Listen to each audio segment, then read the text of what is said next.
That would be the magnet itself touching the sensor. That's the only thing I can see might be happening right now.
So I'm going to go out and see if I can get a closer view of that.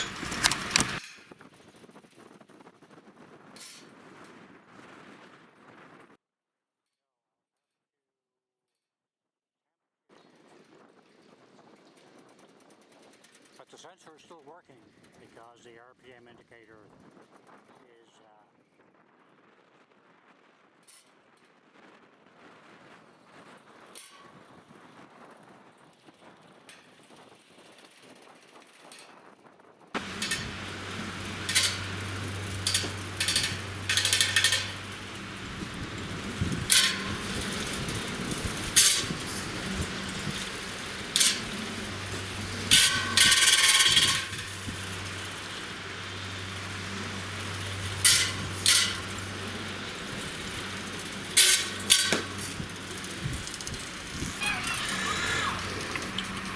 So it turns out that the rotor blade, or the magnet at least, was making contact with the Hall sensor mounted on the spring control arm, but also the blades were also in contact occasionally with the spring control arm itself.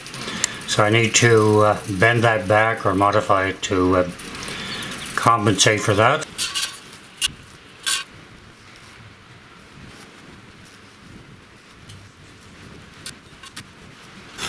So in that last test, the blades of the rotor made contact with both the spring support arm. You can see here the result of the contact, the paint here, and over here with the Hall effect sensor. You can also see marks on the blades, and primarily though I think the magnet holder was the primary contact that caused the bracket to bend up. I've already bent it back a little bit, but it did bend up quite a bit like that, and that of course also resulted in a better contact, undesirable contact. As well as that, the arm itself got slightly bent in that direction, making contact between the arm and the blade more likely, and that did happen. And I believe that the bending of the arm was a result of having the yaw restricted, having a yaw line restricted, because bending in that direction wouldn't likely happen otherwise. So as a quick fix, I'm going to simply perhaps move the sensor back somewhat. There's lots of room at the threaded area to move it back a bit. I'll see if the magnetic strength is still good for that. As well, I'll straighten this arm up a little bit more and we'll give it another test. But the original results of the test were as expected, except for the collision between these parts here, in terms of the furling of the turbine rotor with respect to the tail. So that all worked fine. It was dumping the wind, and the maximum RPM I think was just a little bit over 1,000 RPM. I'll check that on my cameras later. So other than the scratching of the blades, the removal of the paint, that type of thing, there doesn't appear to be any distortion in the rotor itself, so it'll be good to go for another test. I will still restrain the rotation of the turbine by using the yaw restraint line, because otherwise the cable for the sensor will simply wind up on occasion and cause problems. Another point I'd like to make concerning the last test, the yaw bearing in the tower, this is not the tower of course here, but the yaw bearing, even with the modification to the bearing, as I'll indicate later, is still pretty slack. So the turbine flops a little bit like that. So when I set this up to run normally without testing, I'll help try to resolve that problem. So I've bent back the spring and sensor arm right here, so that I have now about 1 inch separation between the Hall sensor and the blade, where the magnet passes through the blade, where the magnet passes through the sensor, I should say. Still approximately 1 inch separation. And the closest the blade, the outer end of the blades are to the control arm, disregarding the sensor for a moment, is around about 2 inches. So even with the yaw restraint, I'm assuming that I should be okay in terms of contact when the force is on the blade, but we'll have to check that out. So the Hall sensor is still angled up slightly right here, and I'll leave it at that. I won't attempt to straighten the bracket for the sensor out at the moment. We'll just try it in a quick and rough way and see what happens.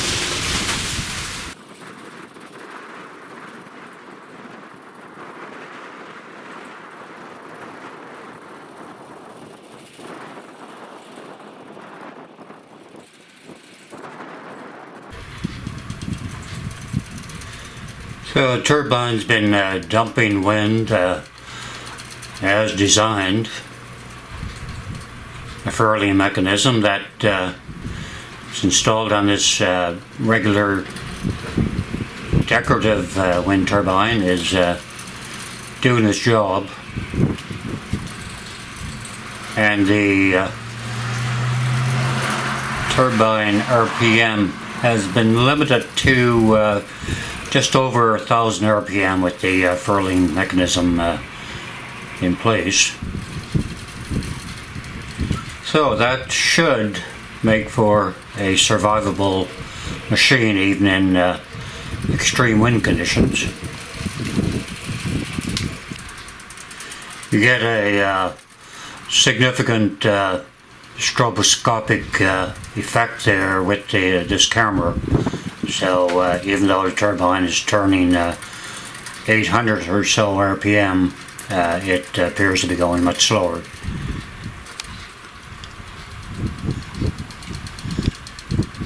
So the purpose for putting in this overspeed control mechanism in the decorative windmill is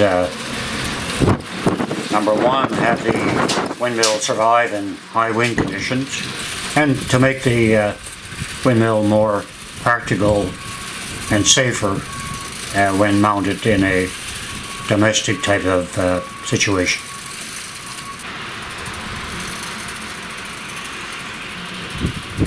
So the windmill has been furling in the higher wind speeds. The RPM has been limited because of the furling to maximum of a little over 1,000 RPM. This should make for a much safer turbine when you have this decorative machine installed in a typical domestic residential area. I have yet to have the windmill operate in wind speeds exceeding perhaps 55 kilometers an hour, but fairly confident that it should survive those wind speeds. I have guy ropes and rebar anchors keeping the tower in place. You can see it furling there now. Complete furl there at that time. So it's dumping the wind quite effectively, and I think we probably have a pretty good modification. So it appears as if the spring for the furling control has separated or broken, and the windmill has gone into self-protect mode with maximum furling occurring at the moment.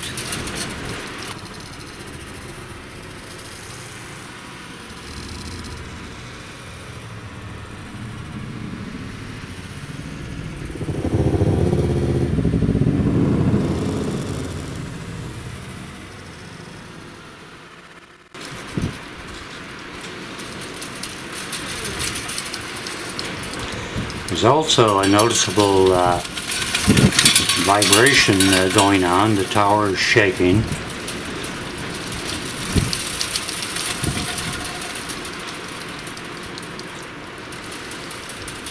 We've had some pretty high winds today, so good test. Interesting how long the turbine will survive with that level of vibration. The bearings in the rotor are not top notch. There's rusting,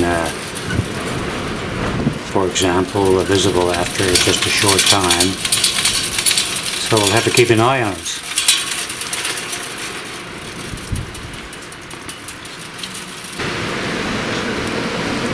So I missed that, but just after the last clip, the vibration was such that the turbine yaw shaft jumped right out of the tower, and there it is lying on the ground right now. So that's an interesting occurrence. I guess we could call it self-protection to some extent.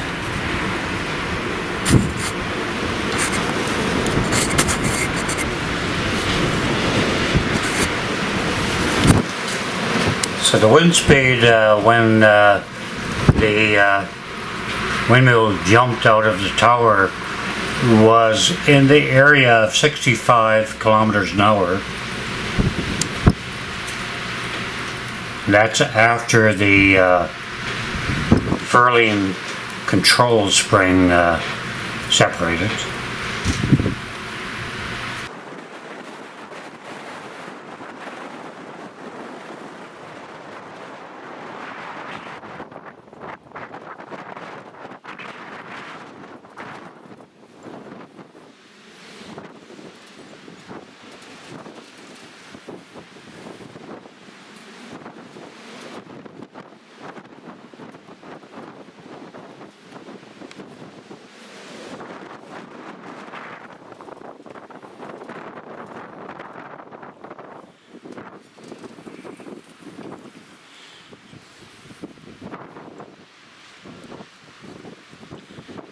So it looks like the rotor itself has some pretty significant damage. Here's the blade retention ring right here, and that's broken right there. I didn't catch what happened for that to happen.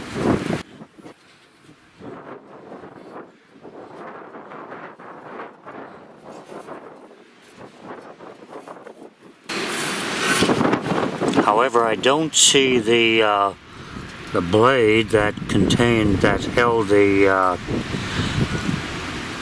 magnet for the RPM sensor in place at the moment, so that blade is gone. It would have been right here. This blade here is bent. Where the blade is, I have no idea at the moment.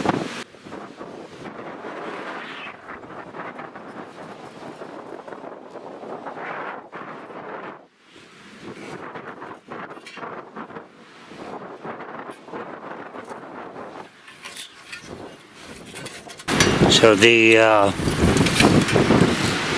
spring for the furling is still connected to the tail here. Get over here. So that's a spring there. It doesn't appear as if the loop was the problem. So I kind of suspect the blade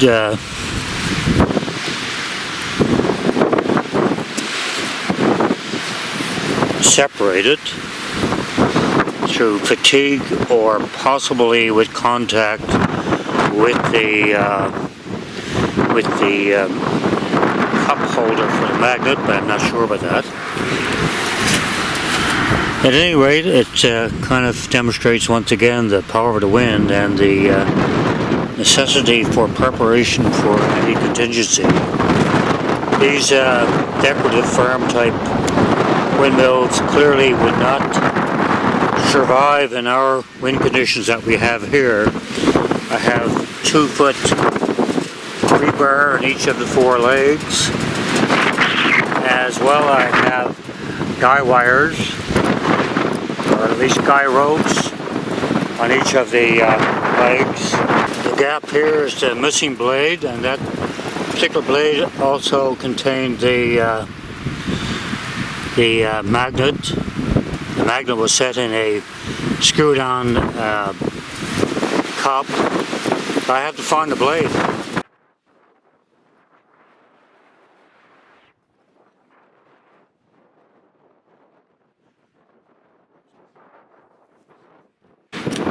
So far I don't see the missing blade.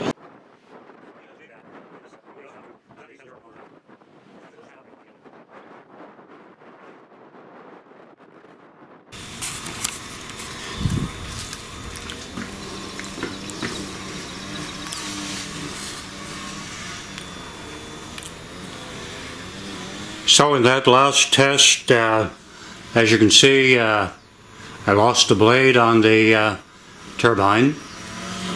The wire retaining ring came apart. I believe that's the spot where it was welded together.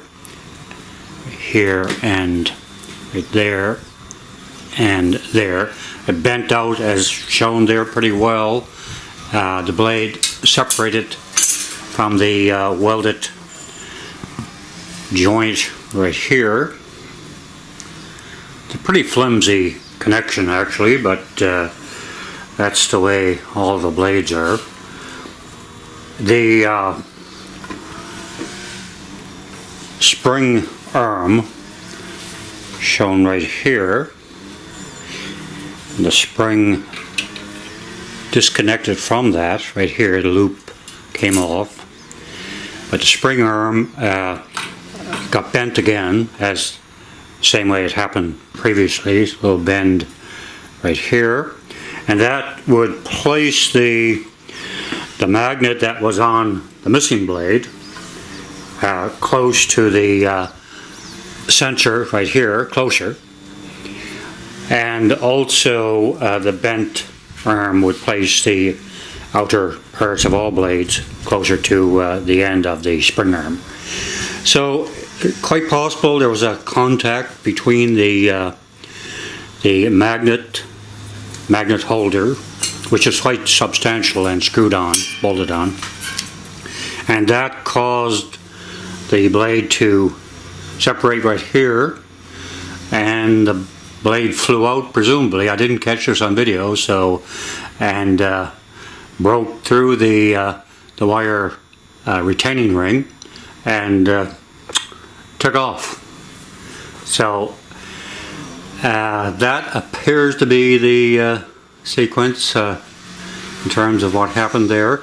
The bending of the arm itself, I think that can be attributed to the fact I had the yaw restrained to a limited degree of movement, and that put an unusual load on the turbine to a point where this bending could take place. I think that might be the case there. So that would be a bit unusual, certainly wouldn't be normal. I had that facility set up so that the sensor wire for the RPM wouldn't wind up around the turbine. So it's conceivable that the turbine would still be operational if I didn't have the yaw angles limited. That's my best guess on that at the moment. Nevertheless, the blade system on the rotor, pretty flimsy. I don't think I would want it spinning in a high wind with people or pets around, for example. I don't think it has enough resilience or structural integrity, let's say, to be 100% safe there. So you would have to find a way to shut it down in really high winds. At the time this blade departed, I think the winds probably reached 70 kilometers an hour, about 40 or so miles per hour.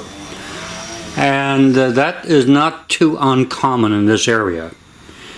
The tower itself was secured with 2-foot-long rebar stakes in each of the legs, as well as guy ropes on each of the legs. I guess in a certain situations, in high winds, if you didn't have a good tower security in place, the tower along with the turbine would simply tip over in the higher winds. It certainly would tip over with the winds that we had if you had just a simple 6 or 8 inch pegs in each leg of the turbine securing it. So that's the analysis. I might try to reactivate it.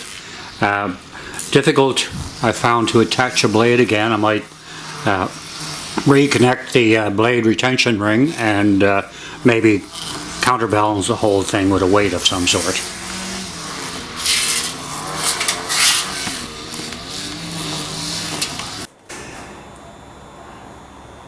So, as you can see right here, we have a missing blade, and that's the blade that contained the magnet for the Hall effect sensor unit, and that blade has gone. The wire blade retaining system is broken at the joint there. That was a welded joint, and the blade itself, where it was welded on the inner ring, separated at that joint right there. And the question is, why did this happen? Well, I finally figured it out, that the rotor with the wind load on it, of course, like that, normally is intended to swing or furl in this direction here, like that, and effectively dump the wind. But we have to keep in mind that the wind load is on the entire rotor, and under certain circumstances it will favor movement in that direction. The spring arm right here is mounted on this side of the hinge, and if the load favors this side of the rotor will tend to hinge in the opposite direction to the furling direction. And in doing that, because the arm itself is not stiff enough in this case, the arm bends, allowing the rotor to get closer to the Hall effect sensor and also the spring arm itself. So that is what was going on. I didn't actually observe this happening in my various videos, but it clearly is the reason for the failure. So, in an alternate, separate setup, I would have had either a stiffer arm right here that would resist that bending, or else a totally different design, perhaps a steel plate from here to there, or else the wooden support piece right here could be on this side, extend over to there, and so on. So I might do that in a separate system.